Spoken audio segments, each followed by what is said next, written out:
지금까지 토트넘의 라커룸은 분열되어 있었다. 하지만 손흥민의 리더십은 팀을 다시 단결시켰다. 최근 토트넘의 성적이 이를 증명하고 있다. 손흥민의 놀라운 활약 덕택에 이번 시즌 연승을 이어가고 있지만 저번 시즌에 토트넘은 한 경기를 이기면 두 경기를 지고는 했다. 코치와 선수들은 서로 대화조차 제대로 안 했고 최악의 시즌을 보낸 것에 대해 서로 책임을 회피하기에만 급급했다. 프로 선수는 항상 클럽에게 모든 것을 바칠 수 있어야 한다.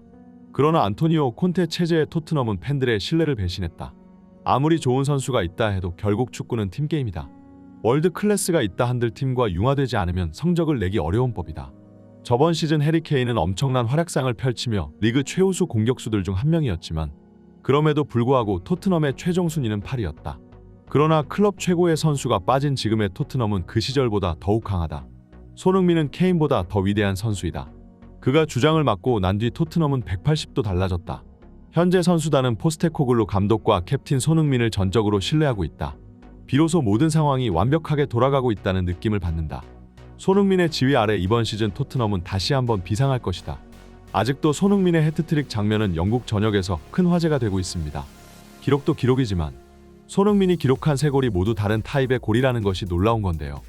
첫 번째 골은 골키퍼가 나온 것을 보고 살짝 찍어찬 아주 기술적인 슛이고 두 번째 골은 가볍게 오른발로 밀어찬 강력한 인프런트 슛이었습니다. 그리고 세 번째는 오른발이 아닌 왼발로 골키퍼의 겨드랑이 사이를 노린 지능적인 슛이었는데요.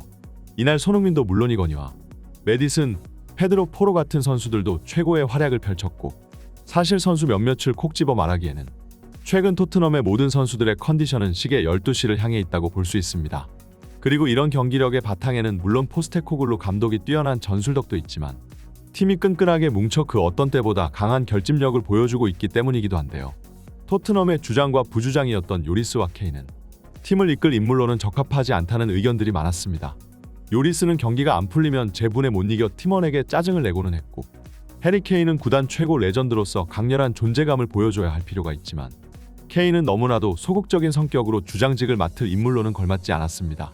특히 최근 몇 년간 성적을 못 내면서 토트넘의 훈련장 분위기는 굉장히 침체되어 있었고 힘든 시기에 주장단이 제 역할을 해주지 못한 것도 크지만 안토니오 콘테의 독선적인 성격은 토트넘 라커룸의 분열을 더욱 가속화시켰습니다.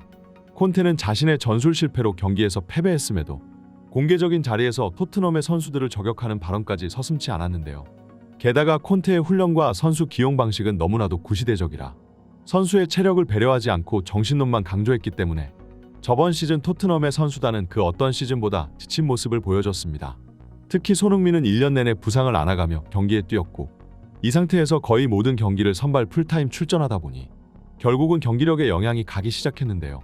심지어 이렇게 혹사당하는 와중에도 월드컵 경기까지 뛰고 왔으니 저번 시즌 손흥민이 굉장히 지친 기색을 보이는 것도 당연했습니다. 결국 콘테의 방식은 대부분의 선수들에게 지지를 받지 못했고 콘테가 결국 팀에서 경질당할 때 대부분의 토트넘 선수단은 작별 메시지조차 보내주지 않았습니다. 이번 시즌 토트넘 수비진의 핵으로 활약하고 있는 크리스티안 로메로는 콘테 시절 토트넘의 라커룸은 분열되어 있었으나 최근 손흥민이 주장을 다른 이후로 이보다 더 분위기가 좋았던 적이 없다고 얘기했는데요. 영국의 축구 매체들은 이번 시즌 토트넘의 경기력이 예사롭지가 않으며 비록 리그컵은 탈락해버렸지만 그럼에도 불구하고 이 기세라면 토트넘이 이번 시즌 대단한 업적을 세울 수도 있다고 말했습니다.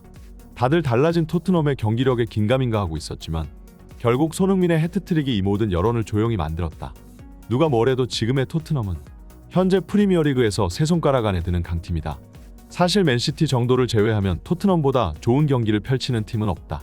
저번 시즌 3위를 기록한 맨유는 오늘 아스날과의 경기에서 대패하며 11위라는 치욕적인 순위로 내려앉았다. 최근 이적 시장에서 수조원을 때려받고 있는 첼시는 12위에 머물러 있다. 아스날은 맨시티의 강력한 경쟁 상대였으나 최근 풀럼에게 무승부를 거두며 주춤하는 모습을 보이고 있고 결국 대부분의 팀들이 경기력 순서대로 리그 순위도 따라가고 있다. 손흥민의 벌리전 해트트릭은 단순 대역전승 그 이상의 가치가 있었다. 2위에 안착함으로써 현재 강력한 리그 경쟁 후보라는 것을 보여줬기 때문이다. 그리고 최근 손흥민이 측면에서 패스에 눈을 뜬 모습을 보여주고는 있지만 역시나 손흥민은 공격수로 뛸 때 가장 빛이 나는 선수다. 원톱으로 출격해 본격적으로 득점을 노리니 곧바로 3골을 때려박는 선수다.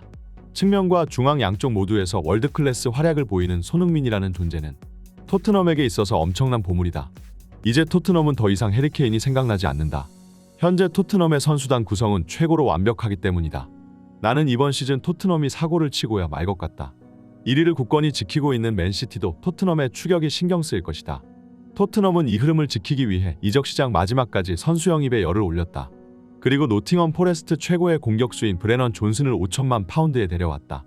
이 선수의 영입으로 토트넘의 공격진은 더욱 활기게 돌게 될 것이다.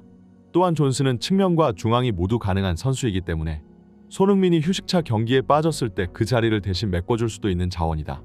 돈에 있어 인색한 모습을 보이던 레비 회장이 이적 시장 종료까지 몇 시간을 남기고 추가 영입을 성사시켰다는 것은 그만큼 현재 포스테코글루 체제를 굉장히 신뢰하고 있다는 반증이다. 괴팍한 성격의 무리뉴와 콘테는 보드진과 굉장히 사이가 좋지 않았고 성적이 안 좋아질수록 구단과의 관계는 더욱 악화되었지만 조용한 카리스마를 지니고 있는 포스테코글루 감독은 굉장한 지지를 받고 있는 중이다. 물론 아직도 토트넘에게는 해결해야 할 과제가 남아있다. 바로 주전 선수와 후보 선수 간의 격차이다. 손흥민이 모든 경기를 출전할 수는 없는 노릇이고 저번 시즌과 같은 실수를 반복하지 않기 위해서라도 더욱 손흥민의 몸 상태를 신경 써줘야 할 이유가 있다. 그러나 주전 선수들에게 휴식을 부여한 리그컵 경기에서 토트넘의 후보 선수들은 처참한 경기력으로 풀럼에게 패배하고 말았다. 이로써 토트넘의 또 다른 트로피 기회가 날아가 버린 것이었다. 게다가 손흥민은 아시아의 선수이기 때문에 국가대표 매치를 위해 더욱 먼 거리를 비행해야 한다. 결국 손흥민과 같은 아시아 선수들은 A매치 기간 때 피로도가 더욱 누적된다. 그렇기 때문에 손흥민의 경기력에 영향을 주지 않게 집중 케어가 필요하고 결국 현재 토트넘의 남은 마지막 과제는 뎁스를 두텁게 만드는 것이다. 이 문제가 해결된다면 토트넘은 리그에서 가장 경쟁력이 있는 팀으로 거듭날 것이다. 현재 프리미어 리그의 4라운드가 모두 종료되었고 이제 선수들과 구단은 A매치 기간에 돌입하게 되었습니다. 토트넘은 현재 맨시티의 뒤를 이어 2위에 안착하여 있고 이는 최근 몇 년간 토트넘의 시즌 초 성적 중 가장 좋은 출발인데요. 누구보다 첫 단추를 잘 끼워 맞춘 토트넘이기에 A매치 이후에도 이 상승세를 유지할 필요가 있습니다. 그러기 위해서 가장 먼저 주의해야 할 것은 국가대표 경기를 치른 뒤 복귀한 선수들이 컨디션 조절이겠죠. A매치 기간은 유럽의 축구 감독들이 가장 꺼려하는 시기이며 선수가 차출 도중 부상을 입기도 하거나 장거리 비행으로 인해 몸 컨디션이 박살나거나 하는 등의 다양한 불상사가 생기고는 합니다. 그렇기 때문에 토트넘은 차출 이후 손흥민의 몸 상태에 더욱 예민해질 수밖에 없는데요. 가뜩이나 아시아 선수는 유럽 선수들보다 더 많은 거리를 이동해야 하고 게다가 이번 대한민국 대표팀의 친선전 두 번째 경기 상대는 사우디아라비아입니다. 중동 팀들과의 경기는 보통 굉장히 거친 양상을 띠기 때문에 그만큼 태클로 인한 부상 확률도 높아질 수밖에 없죠. 결국 토트넘은 조바심 나는 마음으로 손흥민이 완벽한 컨디션으로 A매치를 보낸 뒤 무사히 팀으로 복귀하기만을 바라고 있을 텐데요. 국가대표를 위해서도 클럽을 위해서도 손흥민의 컨디션 관리는 더욱 중요합니다. 이번 A매치 기간 손흥민이 완벽한 경기력을 보임과 동시에 100% 컨디션으로 클럽에 복귀했으면 좋겠네요. 오늘의 영상은 여기까지입니다. 지금까지 풋볼 랭킹이었습니다. 구독과 좋아요, 알림 설정은 영상 제작에 큰 힘이 됩니다. 다들 즐거운 하루 보내세요. 감사합니다.